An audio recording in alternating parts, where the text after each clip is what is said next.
اگلی بار حضرت رابعہ بصری نے دوبارہ سفر کیا تو آپ کھڑی نہیں ہوئی، سجدے میں گر گئیں اور گھر سے چل کر حرم مکہ تک سجدے میں زمین پہ لڑکتی ہوئی سفر کیا، سر اٹھایا ہی نہیں۔ 7 سال زمین پر حالت سجدہ میں لڑکتی ہوئی کعبہ پہنچی۔ تو اس کے ساتھ آگے پھر بتانا چاہیے تھا کہ ان 7 سالوں میں نہ انہوں نے پیشاب کیا، نہ انہوں نے کھانا کھایا، نہ ان کا وضو ٹوٹا،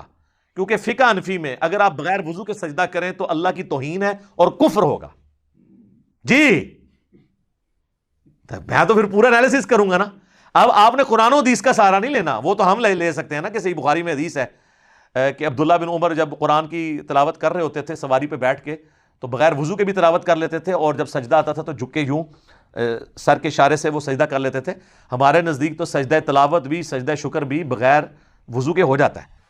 اسی کے تحت ہماری جو کرکٹ ٹیمز میں جو پلیئرز ہیں یا ہاکی کے پلیئر یہ اگر سجدہ کرتے ہیں اس وقت وضو کی حالت میں تو نہیں ہوتے، ہمارے نزدیک تو جائز ہے، لیکن فقہ حنفی کے نزدیک یہ ان کے سجدے جو ہے نا یہ اللہ کی توہین ہے، اس کی وجہ سے کفر ہوگا، کفر کی وجہ سے ان کے نکاح بھی ٹوٹیں گے اور تجدید ایمان اور تجدید نکاح بھی ان کو کرنا پڑے گا۔ میرا بہت پہلے ایک کلپ آیا تھا، کیا پاکستانی کرکٹ ٹیم کے نکاح ٹوٹ چکے ہیں؟ ہاں جی، جتنے حنفی ہیں ان کے ٹوٹ چکے ہیں، جب تک وہ اعلان نہ کر دیں کہ نہ میں وابی نہ میں بابی، میں ہوں مسلم علمی کتابی۔ تو یہ مائی رابعہ بصریہ جو تھیں یہ 7 سال تک پھر بغیر وضو کے ہی کرتی رہی ہیں، اور وہ جس طریقے سے وہ کہتی ہیں کہ وہ سجدہ بھی تھی اور لڑکتی بھی پہنچی ہیں، یعنی جب وہ پھر یہ پورا اس کا ایکشن کر کے بتائیں نا، ہونا چاہیے پریکٹیکلی، جس طرح میں نے نماز کا طریقہ بتایا ہے نا آپ کو، جو رسول اللہ نے ہمیں نماز سکھائی ہے نا، اس میں تو ہمیں پتا ہے کہ بھئی آپ نے ہاتھ یوں اٹھانے ہیں، گھٹنوں پہ یوں رکھنے ہیں، سجدے میں آپ نے یوں رکھنے ہیں۔ اب آپ اپنے جو بزرگوں کی نماز بتا رہے ہیں نا، تو یہ ڈاکٹر طاہر القادری صاحب یا باقی لوگ جو نماز بیان کر رہے ہیں ابراہیم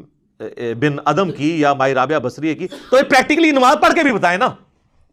یعنی وہ چھلانگ مار کے وہ جس طریقے سے وہ کہتے ہیں کہ جی وہ یوں لڑکتی بھی گئی ہیں، تو وہ بتائیں کہ جی ایسے سجدہ کرتی تھی، پھر لتاں اتنے کر دی سن، پھر تھلے آندی سن، پھر دوبارہ متھا کر دی سن، اور اس طریقے سے لال وہ دسن، اور پھر سپیڈ میتھمیٹیکلی کیلکولیٹ کرن کہ جی ایک دن جو اتنا فاصلہ طے کر دیا سن، تو پھر اتنے عرصے اتنے سال اتنے پہنچی ہیں۔ تو یہ مجھے بتائیں کہ ماتھا تو سب سے نرم جگہ ہے، یہ ماتھا سلامت رہ سکتا ہے کسی کا اس طریقے سے لڑکتے ہوئے؟ یہ کو کر کے ایک قالین بھی بچھایا جاتا نا ان کے لیے، تب بھی ماتھا نہیں تھا بچنا۔ پھر 7 سال تک وضو نہیں کیا، پیشاب نہیں کیا، کھانا پینا نہیں کیا، اور اگر کوئی کہ ان کی کرامت ہے تو سر ہم کہیں گے پھر یہ کرامت تو حضرت عیسیٰ علیہ السلام کے پاس تو کوئی نہیں تھی، جو وجیہن فی الدنیا والآخرہ ومن المقربین، اللہ تعالیٰ نے قرآن میں فرمایا انہیں دنیا اور آخرت میں۔ تو سر سورۃ المائدہ اٹھا کے دیکھ لیں، آیت نمبر 75، کہ عیسیٰ تو نہیں تھے مگر ایک رسول، اور ان کی ماں بھی ایک سچی عورت تھی، دونوں کھانا کھانے کے محتاج تھے۔ یہ اللہ نے کہا ہے، عیسیٰ ان کی ماں تو کھانے کے محتاج تھے۔ عیسیٰ کی ماں مریم کا زیادہ مرتبہ ہے یا رابعہ بصریہ کا؟ مریم کا۔ مریم کے اوپر تو نص ہے، بخاری اور مسلم کی متفق علیہ حدیث ہے، مولا علی کہتے ہیں کہ رسول اللہ سے میں نے خود سنا صلی اللہ علیہ وآلہ وسلم کہ اگلے زمانوں میں اللہ تعالیٰ نے مریم بنت عمران کو تمام جہان والی عورتوں پر فضیلت دی تھی، اور میرے اس زمانے میں خدیجہ کو فضیلت دی ہے تمام جہان والی عورتوں کے اوپر۔ ٹھیک ہے، تو رابعہ بصریہ کہاں سے آ گئی؟ کیا سیدہ فاطمہ سے بھی زیادہ مرتبہ تھا؟ پھر ہم وہ مصباحی صاحب والی بات کہ تو نویں جام پڑھا ہے، یہ باتیں کر رہا ہے، تو نے نویں بابیاں نکال لی ہیں جن کی اپنے سٹیجوں کا رنگ بدلے ہیں اب آپ بھی،